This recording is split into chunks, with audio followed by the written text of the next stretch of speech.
Here's check on stores we're following for you today on Robin Hood Radio. Our forecast calls for a mostly sunny day, a high only near 18 to 20. Wind chill values as low as -6. Pat Pagano will check that tri-state forecast coming for you in just a few moments. Well, it was a big weekend for the Salisbury Winter Sports Association as once again Jump Fest was held on Friday, Saturday, and Sunday with great crowds each day. Friday night, a record crowd. Saturday and Sunday also. The weather held up fairly well, as a matter of fact, for the whole event. Once again, a great weekend for SWASA this past weekend. Will Berkshire Hills keep a school mask mandate in Massachusetts? Officials are not rushing to decide, under pressure to make a decision about whether to enforce a mask requirement after Massachusetts school mandate expires at the end of the month. Officials plan to go slow. Peter Dillon, superintendent of the Berkshire Hills Regional School District, said at the school committee meeting he had only known of the governor's announcement ending the mandate effective February 28th for 30 hours, and he needed time to digest the news. He said, "I'm not ready tonight. I'd like to be very deliberate and spend the next week talking to 4 school nurses, our local doctors, and the boards of health about what we should do." Ancrum Town Board meeting is being held on the 17th at the Town Board. Masks are required and public participation via Zoom at the Ancrum Town meeting on the 17th at 7 p.m. Local lawmakers are backing the river plan. Murphy and Hayes push for change in status for the Housatonic River. The 2 federal legislators are optimistic that this is the year the Housatonic River may achieve its federal designation as a wild and scenic river. Murphy and Hayes said they were there listening to suggestions and items of concern from those who know the river best. Hayes said that she's found there's more of an appetite for legislation that recognizes the importance and impact on the environment, particularly the transition of pandemic happenings.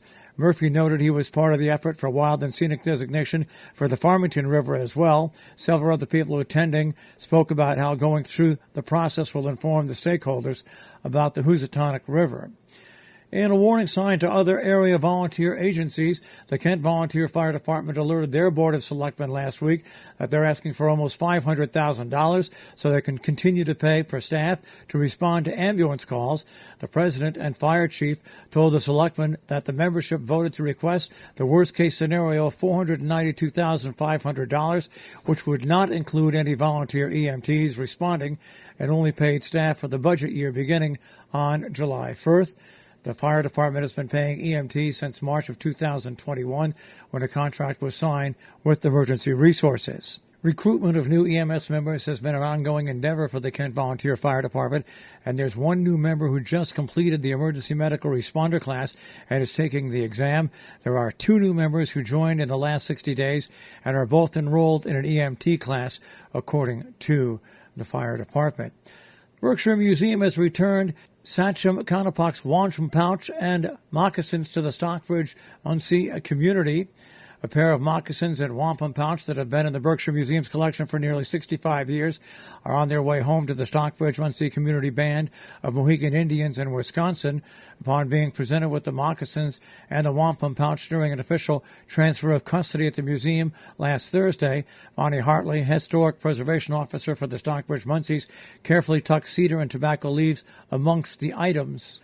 Pauling has approved an affordable apartment development. Construction of an 80-income restricted apartment in the town of Pauling could begin as early as next month. The Woods at Pauling, the next step in a massive housing development originally approved for more than 10 years ago, was given the green light by the town's planning board this week.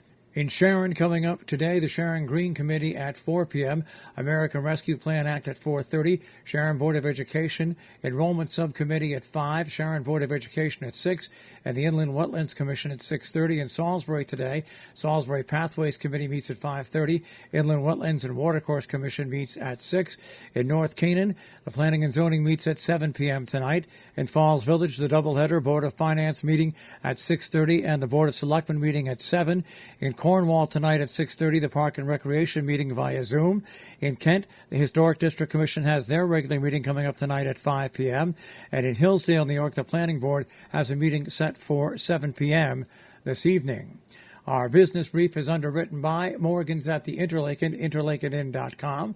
That's where you'll find specials every day, a tapas menu, and you'll find them at interlakenin.com, on Facebook and Instagram, and by Salisbury Bank, salisburybank.com.